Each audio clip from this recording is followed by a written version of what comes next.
Hello everyone, welcome to my channel untold stories by Sandra. അപ്പോൾ ഇന്നൊരു പുതിയ കഥയായിട്ടാണ് വന്നിരിക്കുന്നത്. വാഴ 2 സിനിമ കണ്ടപ്പം എൻ്റെ ഓർമ്മയിലേക്ക് അലയടിച്ചോടി വന്നിട്ടുള്ളൊരു കഥയാണ് കേട്ടോ.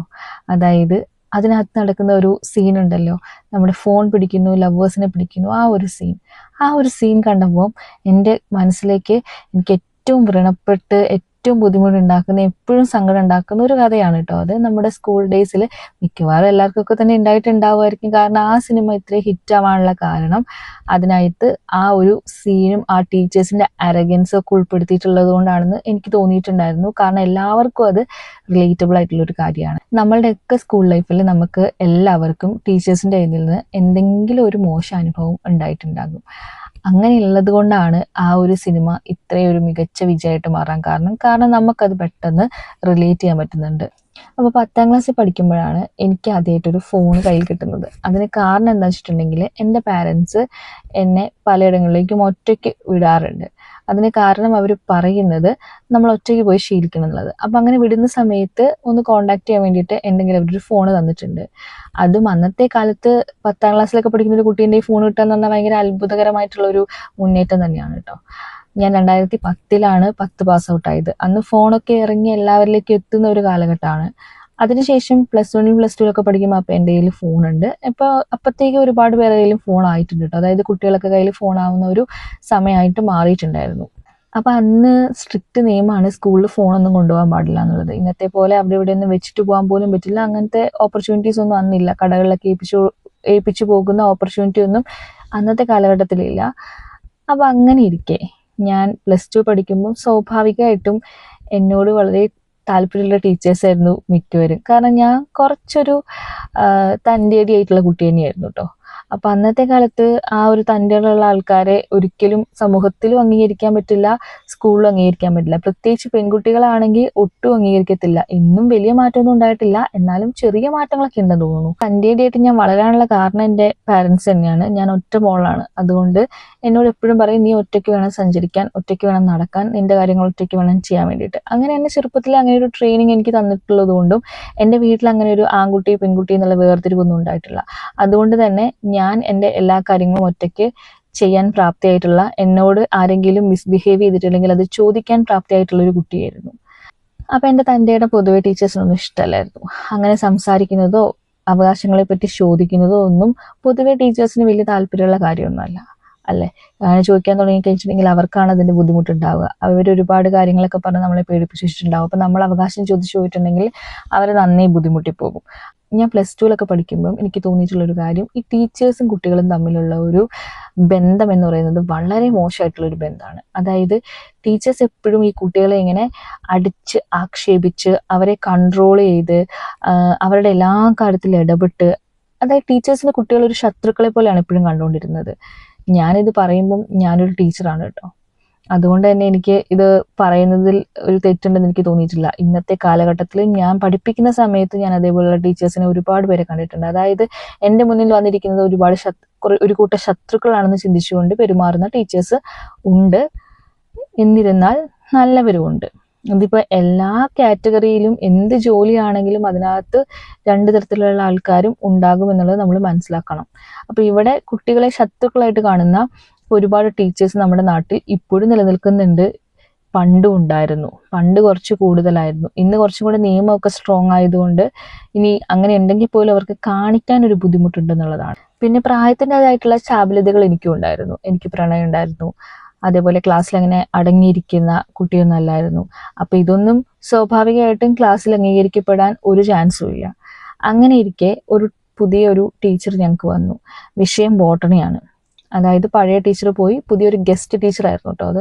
അങ്ങനെ ആ ടീച്ചർ വന്നപ്പോൾ മുതൽ ഇതൊക്കെ ഉണ്ടെങ്കിലും ഞാൻ കുറച്ച് കാര്യങ്ങളെക്കുറിച്ച് പഠിച്ചിട്ടായിരിക്കും പോകുന്നത്. അതായത് ടീച്ചേഴ്സ് ക്ലാസ്സിൽ വരുന്ന സമയത്ത് എനിക്ക് ടെക്സ്റ്റ് ബുക്ക് വായിച്ചിട്ട് ഞാൻ കുറച്ച് കാര്യങ്ങൾ പഠിച്ചിട്ടുണ്ടാകും. അതുകൊണ്ട് തന്നെ ടീച്ചേഴ്സ് ചോദ്യം ചോദിക്കുമ്പം എനിക്ക് ഉത്തരം പറയാൻ അറിയായിരിക്കും. അതുകൊണ്ട് തന്നെ അവർക്ക് എന്നെ അങ്ങനെ അതായത് പഠിക്കുന്നില്ല എന്ന് പറഞ്ഞിട്ട് അധിക്ഷേപിക്കാനുള്ള ഒരു അവസരം ഉണ്ടാവാറില്ല. അല്ലെങ്കിൽ ഞാൻ ടീച്ചേഴ്സിനോട് ക്വസ്റ്റ്യൻസ് ചോദിക്കുമായിരുന്നു. അതൊന്നും ഈ ടീച്ചർക്ക് ഒട്ടും താല്പര്യം ഉണ്ടായിരുന്നില്ല. അതായത് ടീച്ചർ ക്വസ്റ്റ്യൻ ചോദിക്കുമ്പോൾ ഞാൻ ആൻസറും പറയുന്നു, ടീച്ചറിനോട് ക്വസ്റ്റ്യനും ചോദിക്കുന്നു. ഇത് രണ്ടും ടീച്ചർക്ക് തീരെ അങ്ങോട്ട് പിടിച്ചില്ല. അപ്പോൾ ടീച്ചർ എന്ത് ചെയ്തെന്ന് വെച്ചിട്ടുണ്ടെങ്കിൽ ടീച്ചർ എന്നെ ഒരു ശത്രുവിനെ പോലെയാണ് ഈ സമയം കണ്ടിട്ടുണ്ടായിരുന്നത്. എന്നെ കിട്ടുന്ന സമയമൊക്കെ ഹരാസ് ചെയ്യും. അങ്ങനെയൊക്കെയുള്ള ഒരു രീതിയിൽ ഞങ്ങൾ പോയിക്കൊണ്ടിരിക്കുകയാണ് കേട്ടോ. അങ്ങനെ ഒരു ദിവസം ടീച്ചർ എനിക്ക് മൈഗ്രെയിൻ്റെ പ്രശ്നമുണ്ട്. എനിക്ക് അന്ന് മൈഗ്രെയിൻ്റെ പ്രശ്നമുണ്ട്. അപ്പം ഞാനിങ്ങനെ ക്ലാസ്സിലിരിക്കുന്ന സമയത്ത് എനിക്ക് വെളിച്ചത്തിലേക്ക് നോക്കുമ്പോഴാണ് എനിക്ക് പ്രശ്നം വരിക. അപ്പോൾ ഡോറിൻ്റെ അവിടെ നിന്ന് ഇങ്ങനെ വെളിച്ചടിച്ച് കയറുന്നു. അപ്പോൾ ടീച്ചർ അവിടെ നിന്നിട്ടാണ് ക്ലാസ് എടുക്കുന്നത്. അതുകൊണ്ട് എനിക്ക് അങ്ങോട്ടേക്ക് നോക്കാൻ പറ്റുന്നില്ല. എനിക്കിപ്പോഴും ആ പ്രശ്നമുണ്ട്. ഈ വെളിച്ചത്തിലേക്ക് നോക്കിയാൽ ഒരു അസ്വസ്ഥതയാവും. അപ്പം ഞാൻ എന്ത് ചെയ്തു, ഞാൻ താഴേക്ക് കുറച്ച് നേരം നോക്കി കഴിഞ്ഞപ്പോൾ എനിക്ക് ചെറിയൊരു തലവേദന വരാൻ തുടങ്ങി. അപ്പം ഞാൻ ബുക്കിലേക്ക് നോക്കി ഇങ്ങനെ ഇരിക്കുകയാണ്. അപ്പം ഇങ്ങനെ താഴേക്ക് നോക്കിയിരിക്കുകയാണ്. അപ്പോൾ ടീച്ചർ പെട്ടെന്ന് എൻ്റെ അടുത്തേക്ക് എന്നോട് വന്നിട്ട് പറഞ്ഞു, എഴുന്നേറ്റിട്ട് വേഗം പുറത്തിറങ്ങാൻ പറഞ്ഞു. അപ്പം ഞാൻ പറഞ്ഞു, എന്താ എനിക്ക് കാര്യം മനസ്സിലായി, എനിക്ക് തലവേദന എടുക്കുന്നുണ്ട്, അതുകൊണ്ടാണ് ഞാൻ കിടക്കുന്നതെന്ന് പറഞ്ഞു. നീ ക്ലാസ്സിൽ നിന്ന് ഇറങ്ങിയില്ലെങ്കിൽ ഞാൻ ക്ലാസ്സിൻ്റെ പുറത്ത് പോകുമെന്ന് പറഞ്ഞു. അങ്ങനെ ഇതിനു മുന്നേ അങ്ങനെ ഒരു പ്രശ്നം ഉണ്ടായിട്ടുണ്ടായിരുന്നു കേട്ടോ. അതായത് മാത്സിന് ടീച്ചർ ഒരു ടെസ്റ്റ് പേപ്പർ ഇട്ട് കഴിഞ്ഞിട്ട് മാർക്ക് പറഞ്ഞു. അതായത് ഒരെണ്ണം തെറ്റിയിട്ടുണ്ടെങ്കിൽ നമ്മളത് 100 തവണ എഴുതിയിട്ട് എഴുതണം. അപ്പോൾ എനിക്ക് 3 എണ്ണം തെറ്റി, 300 തവണ എഴുതിയിട്ട് എഴുതണം. ഇമ്പോസിഷനാണേ, അതും പിറ്റേ ദിവസം തന്നെ കാണിക്കുകയും വേണം. അതായത് ഒരു കണക്ക് നിങ്ങൾക്കറിയാം, അന്നത്തെ കാലഘട്ടത്തിലും ഇന്നത്തെ കാലഘട്ടത്തിലൊക്കെ അങ്ങനെ തന്നെ ആയിരിക്കും. ഒരു കണക്ക് എന്ന് പറഞ്ഞിട്ടുണ്ടെങ്കിൽ ഒരു പേജ് മൊത്തം ഒരു ന്യൂസ് പ്രിന്റിന്റെ ഒരു ഫുൾ പേജ് വരും ഒരു കണക്ക്. അങ്ങനെ ഉള്ള ഒരു കണക്ക് 100 വട്ടം, അപ്പോൾ 300 വട്ടം ഞാൻ എഴുതണം. പിറ്റേ ദിവസം കാണിക്കുകയും വേണം. അപ്പം ഞാൻ വീട്ടിൽ പോയിട്ട് പറഞ്ഞു, നാളെ ഞാൻ സ്കൂളിൽ പോകുന്നില്ല എന്ന് പറഞ്ഞു. അപ്പം അമ്മ ചോദിച്ചു എന്താ കാര്യം. അപ്പം ഞാൻ പറഞ്ഞു, ഇതിങ്ങനെ 300 വട്ടം എഴുതിയിട്ടെല്ലാം പറഞ്ഞു. എന്തായാലും നാളെ എനിക്കിത് എഴുതിയിട്ട് ക്ലാസ് ചെല്ലാൻ പറ്റില്ല. അപ്പം ക്ലാസ്സിൽ എഴുതിക്കൊണ്ടിരുന്നില്ലെങ്കിൽ ക്ലാസ്സിൽ ഇരുത്തില്ല എന്നാണ് പറഞ്ഞിരിക്കുന്നതെന്ന് പറഞ്ഞു.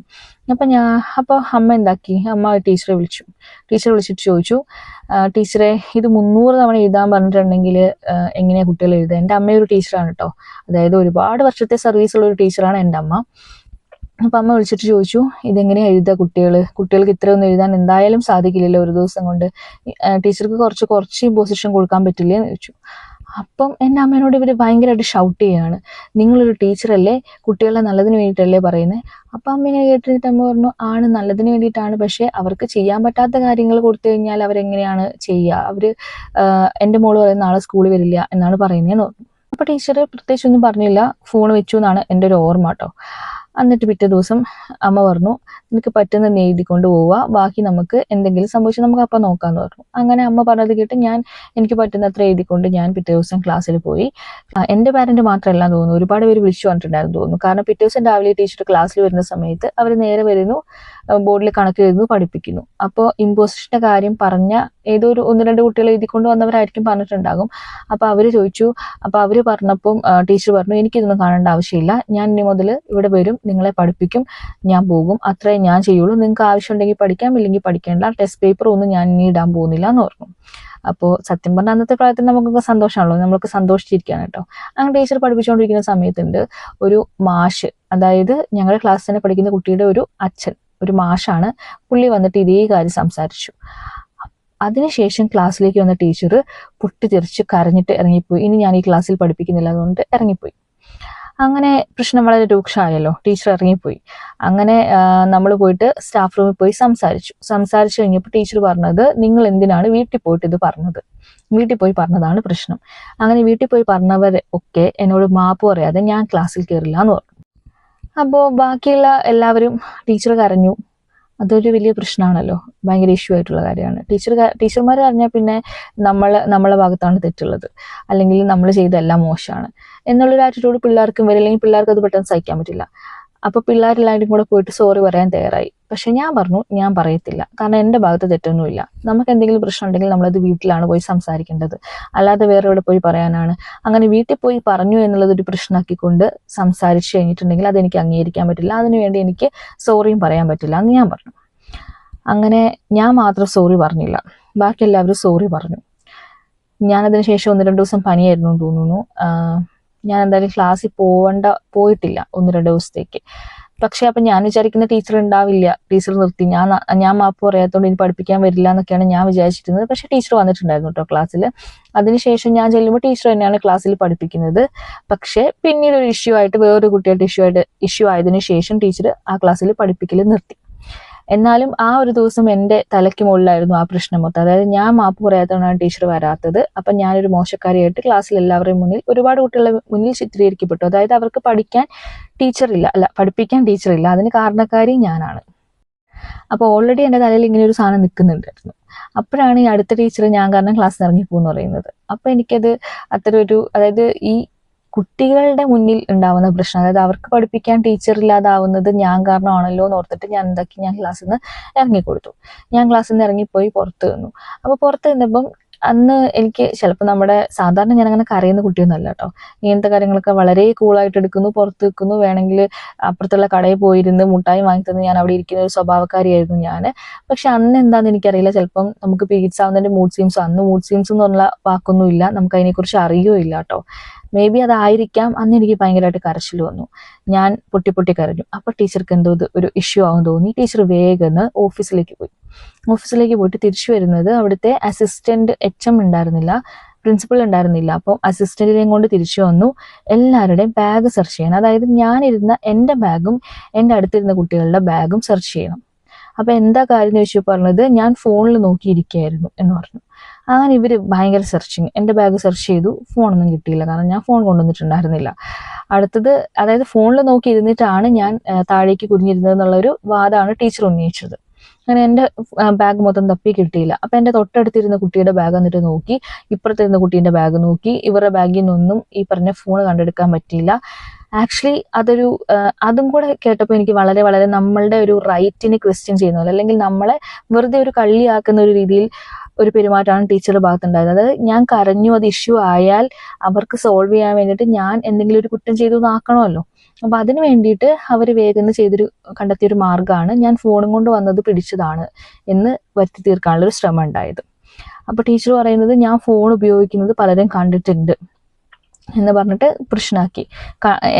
എൻ്റെ ബാഗിൽ നിന്ന് ഫോൺ കിട്ടാതായപ്പോൾ അടുത്തത് ടീച്ചർ ഉന്നയിച്ചതാണ്. അതായത് പലരും പറഞ്ഞു ഞാൻ ഫോൺ ഉപയോഗിക്കുന്നുണ്ട്, ഞാൻ വഴിക്ക്, അതായത് പോകുന്ന റൂട്ടിൽ നിന്ന് ഫോൺ ഉപയോഗിക്കാറുണ്ട്. അപ്പം ഞാൻ പറഞ്ഞു ഞാൻ പോകുന്ന റൂട്ടിൽ ഫോൺ ഉപയോഗിച്ചിട്ടുണ്ട്, അത് ഞാൻ സൺഡേ ട്യൂഷന് വരുന്ന ദിവസം ഞാൻ ഫോൺ എടുക്കാറുണ്ട്, അപ്പോൾ തിരിച്ചു പോകുന്ന സമയത്ത് ഞാൻ ഫോൺ ഉപയോഗിച്ചിട്ടുണ്ട്, അല്ലാതെ സ്കൂളിൽ നിന്ന് പോകുന്ന സമയത്തല്ല ഞാൻ ഫോൺ ഉപയോഗിച്ചിട്ടുള്ളത്.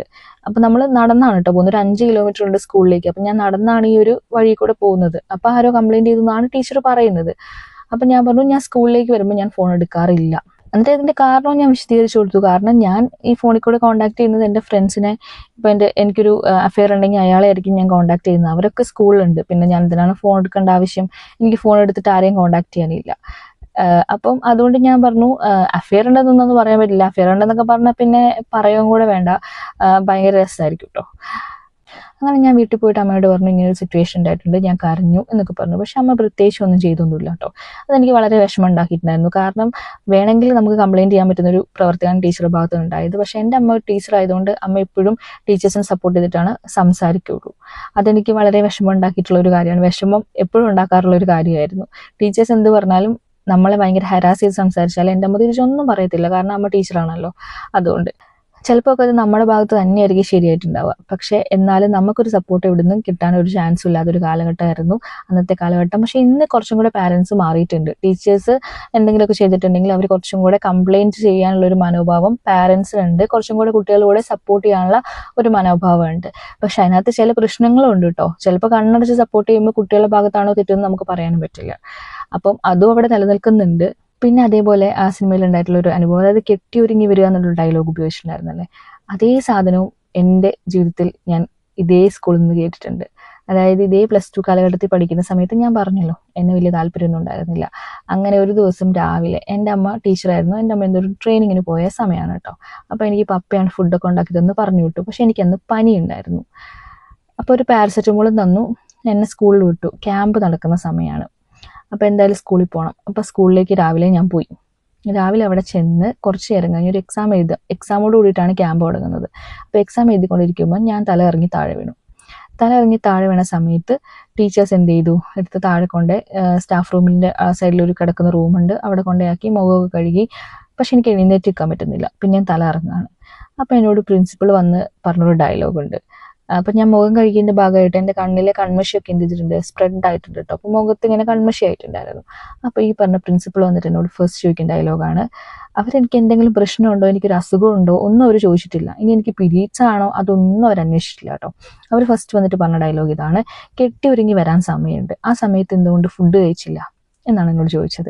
ഞാൻ ഫുഡ് കഴിച്ചിട്ടുണ്ടോ, എനിക്ക് വേറെന്തെങ്കിലും ഇഷ്യൂ ആണോ ഒന്നും അവർ ചോദിച്ചിട്ടില്ല. ആ കെട്ടി ഒരുങ്ങി വരിക എന്നുള്ള ഡയലോഗ്, അതും ഈ പറയുന്ന സിനിമ കണ്ടപ്പോൾ എനിക്ക് പെട്ടെന്ന് ഓർമ്മ വന്നൊരു കാര്യമാണ്. അപ്പോൾ ടീച്ചേഴ്സ് ഇപ്പോഴും അന്നത്തെ കാലത്തൊന്നും വലിയ മാറ്റമൊന്നും സംഭവിച്ചിട്ടില്ല. അവർ എങ്ങനെ കുട്ടികളെ ഹരാസ് ചെയ്യുക എന്നുള്ളത് ഗവേഷണം ചെയ്ത് നടക്കുന്ന കുറേ ടീച്ചേഴ്സ് ഉണ്ട്. അതല്ലാതെ നന്നായിട്ട് പഠിപ്പിക്കുന്ന നല്ല കൂട്ടുള്ള ടീച്ചേഴ്സും ഉണ്ട്. പക്ഷെ അത് വളരെ ചുരുക്കമായിട്ടുള്ള ആൾക്കാർ മാത്രമല്ല. അതായത് ഒരു ടീച്ചർ, ഞാൻ പഠിക്കുന്ന സമയത്ത് B.Ed പഠിക്കുന്ന സമയത്ത് ഫസ്റ്റ് പഠിക്കുന്ന ഡയലോഗാണ്, ടീച്ചർ എന്ന് പറഞ്ഞാൽ എന്താണ്, ഒരു സൊസൈറ്റീൻ്റെ എഞ്ചിനീയറാണ്. ഒരു നല്ലൊരു സൊസൈറ്റീനെ ഉണ്ടാക്കണമെങ്കിൽ അത് ടീച്ചറിലൂടെയാണ് ഉണ്ടാക്കുന്നത്. പക്ഷേ ഇങ്ങനത്തെ ടീച്ചേഴ്സ് ഒരിക്കലും ഒരു നല്ല സൊസൈറ്റീനെ ഉണ്ടാക്കില്ല. കുറച്ചുപേരെ പഠിപ്പിച്ച് കുറേ മാർക്ക് മേടിപ്പിക്കുമായിരിക്കും. അല്ലാതെ ഒരു നല്ല സൊസൈറ്റി ഉണ്ടാക്കണമെങ്കിൽ ഇങ്ങനെയുള്ള ആറ്റിറ്റ്യൂഡ് വെച്ചിട്ട് നമുക്ക് പെരുമാറിക്കഴിഞ്ഞാൽ ഒരിക്കലും നല്ലൊരു സൊസൈറ്റി ഉണ്ടാക്കിയിട്ടില്ല. അപ്പോൾ അവിടെ നിന്നൊക്കെയാണ് കേട്ടോ എനിക്ക് ടീച്ചർ ആവണം എന്നൊരു ആഗ്രഹം ഉണ്ടായിട്ടുള്ളത്. കാരണം ഒരിക്കലും എനിക്ക് തോന്നിയിട്ടില്ല ഒരു ടീച്ചറും ഇങ്ങനെ ഒരു കുട്ടീനോട് ചെയ്യാൻ പാടില്ല. ഒരു കുട്ടീനോട്, എന്നോട് മാത്രമല്ല ഒരു കുട്ടികളോടും ഇങ്ങനെ ഒരു ടീച്ചേഴ്സും ചെയ്യാൻ പാടില്ല. അപ്പോൾ എനിക്കൊരു ആഗ്രഹം ഉണ്ടായിട്ടുണ്ടായിരുന്നത്, ഞാൻ പഠിച്ച ടീച്ചറായതിനു ശേഷം കുട്ടികളോടൊക്കെ നന്നായിട്ട് പെരുമാറും, നല്ല കൂട്ടായിരിക്കും, ആ ഒരു രീതിക്ക് ഹരാസ് ചെയ്യാതെ. നമ്മൾ വഴക്കൊക്കെ പറയുമായിരിക്കും കേട്ടോ, ഞാനും വഴക്കൊക്കെ പറഞ്ഞിട്ടുണ്ട്. പക്ഷെ വഴക്ക് പറയുന്നതും ഹരാസ് ചെയ്യുന്നതും രണ്ടും ഡിഫറെൻ്റ് ആണ്. അത് നമ്മൾ സൈക്കോളജിക്കലി ഒരാളെ ഉപദ്രവിക്കലാണ്. അതായത് പുറകെ നടന്നിട്ട് ഒരാളെ ടോർച്ചർ ചെയ്യുന്നതാണ് നമ്മൾ ഹരാസ്മെന്റ് എന്ന് പറയുന്നത്. പെട്ടെന്ന് ഇപ്പോൾ ഒരു കുട്ടി ക്ലാസ്സിൽ അടങ്ങിയിരിക്കുന്നില്ല, നമ്മൾ അവരെ വഴക്ക് പറയുന്നു. അത് കഴിഞ്ഞിട്ടുണ്ടെങ്കിൽ നമ്മൾ അവരോട് വളരെ നോർമലായിട്ട് സംസാരിക്കും, നമ്മുടെ വീട്ടിലുള്ള മക്കളോട് നമ്മൾ സംസാരിക്കുന്നത് പോലെ. അതും ഹരാസ്മെന്റും തമ്മിൽ ഭയങ്കര ഡിഫറൻസ് ഉണ്ട്. ഈ ഹരാസ്മെന്റ് ഈ കുട്ടികളുടെ ജീവിതത്തിൽ എന്നും അത് അവരെ ഓർത്തിരിക്കുന്ന ഒരു കാര്യമായിരിക്കും. ആ ടീച്ചേഴ്സിനെ അവർ ഓർത്തിരിക്കും. എപ്പോഴും അവരോടൊരു ദേഷ്യമോ സങ്കടമോ ഒക്കെ അവരുടെ മനസ്സിലുണ്ടാവും. അപ്പം എൻ്റെ കുട്ടികളോട് ഇങ്ങനെയൊന്നും ചെയ്യാൻ പാടില്ല, അല്ലെങ്കിൽ ഇതൊന്നും അല്ലാതൊരു ടീച്ചർക്ക് പെരുമാറാൻ പറ്റുമെന്ന് കാണിക്കാൻ വേണ്ടി ടീച്ചർ ആവണമെന്ന് ഞാൻ ഒരുപാട് ആഗ്രഹിച്ചു. അങ്ങനെ ഞാൻ ടീച്ചറുമായിട്ടോ. പിന്നെ സമൂഹത്തിൽ വന്നൊരു മാറ്റം എന്താണെന്ന് വെച്ചിട്ടുണ്ടെങ്കിൽ, കുട്ടികൾ കുറച്ചും കൂടി അവരുടെ റൈറ്റ്സിനെ കുറിച്ച് അവെയർ ആയിട്ടുണ്ട്. അതുകൊണ്ട് ഇന്നത്തെ കാലഘട്ടത്തിൽ കുട്ടികളെ ഈ പറഞ്ഞ പോലെ ഹരാസ് ചെയ്യാനൊക്കെ വളരെ ചുരുക്കം പേർക്കേ പറ്റുള്ളൂ. പക്ഷേ ആ സിനിമയിൽ പ്രതിഫലിക്കുന്ന കാണുമ്പോൾ നമുക്ക് മനസ്സിലാവുന്നുണ്ട് ഇന്നും ഇതൊക്കെ നടക്കുന്നുണ്ട്. അപ്പോൾ ഇതേ അനുഭവങ്ങൾ നിങ്ങൾക്ക് ഉണ്ടായിട്ടുണ്ടെങ്കിൽ നിങ്ങൾക്ക് ഇതിന് താഴെ കമൻസ് ആയിട്ട് ഷെയർ ചെയ്യാം. അപ്പോൾ ഓക്കെ, ബൈ.